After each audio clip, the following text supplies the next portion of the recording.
Hello and thanks for watching. In this short video, I'm going to go over the notes and the fingering for a 3-octave F minor arpeggio. We'll cover root position, first inversion, and second inversion.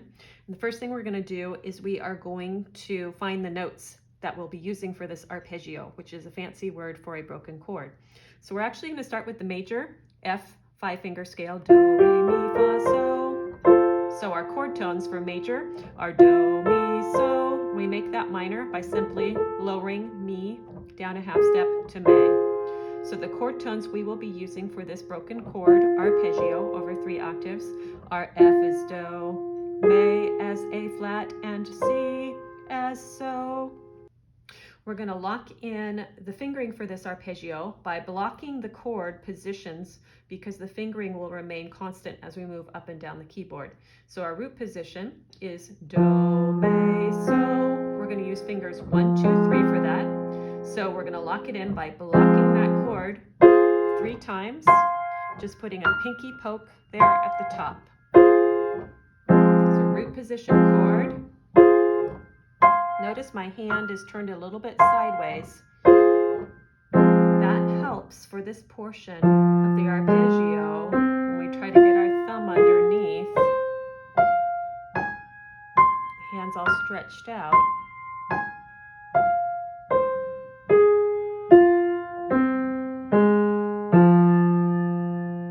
Now our next position is first inversion, so it's a me, so, do. Now in this case, we are not going to start with a thumb on a black key. So I'm going to suggest either 3 or 4 for that black key. And whether you do 3 or 4 will depend on how you're going to block the rest of the chord. So if you use finger 3 here, then we're going to block the chord, so, do. We'll do 3, 1, 2, 3, 1, 2, 3, and the end with the chord there. So that one would look like this, and either of these are okay. My hands are large, so I like the 1, 2, 3. If you have a smaller hand, you might like the other fingering, which I'm going to show you in a second. And that would be starting on finger 4. You could also just start on 2 for both of them, by the way, at the beginning of the arpeggio. That's totally fine. But anyway, we could have me as finger 4, then we block 1, 2, 4, 1, 2, 4, 1, 2, 4. So if your hands are a little bit smaller, that might work better for you. So my thumb's folding under and trying to get to that C. As soon as it's done playing,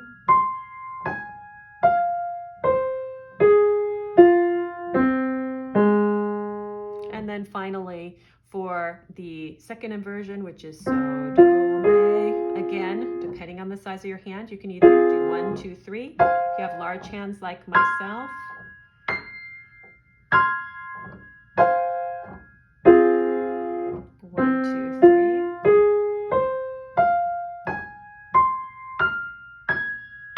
caressing with 3, or you can do 1, 2, 4 here. So we're going to block, block, block, and then pinky at the top, block, block, block. Here that is one at a time.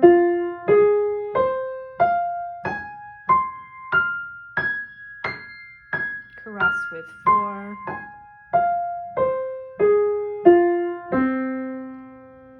Left hand, same thing. Just scoot over on my bench here.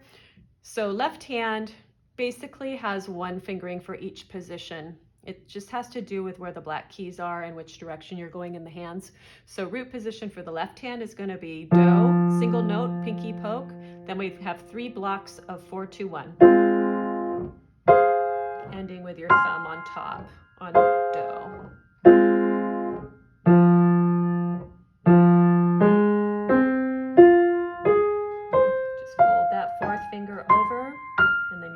Going to fold under, hand angle slightly to the left.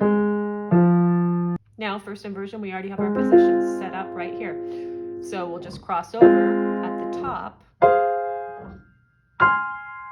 could cross with 2, or you could cross over with 4, so you get used to 4 on the A flat. I do 2 for that.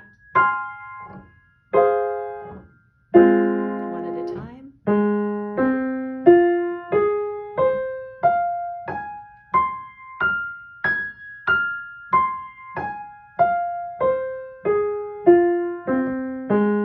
And then our final one is second inversion, so do, re. So this one will be a pinky poke, and then 3, 2, 1.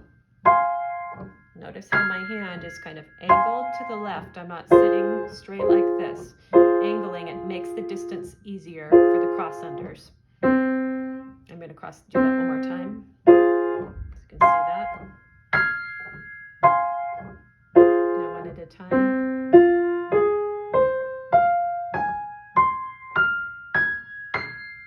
Crossing.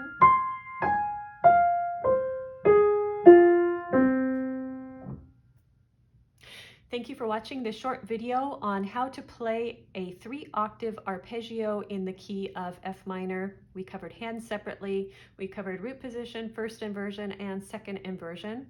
I hope that you found it helpful, and I hope you will subscribe to my channel for more videos on piano technique and piano literature. Thanks again for watching.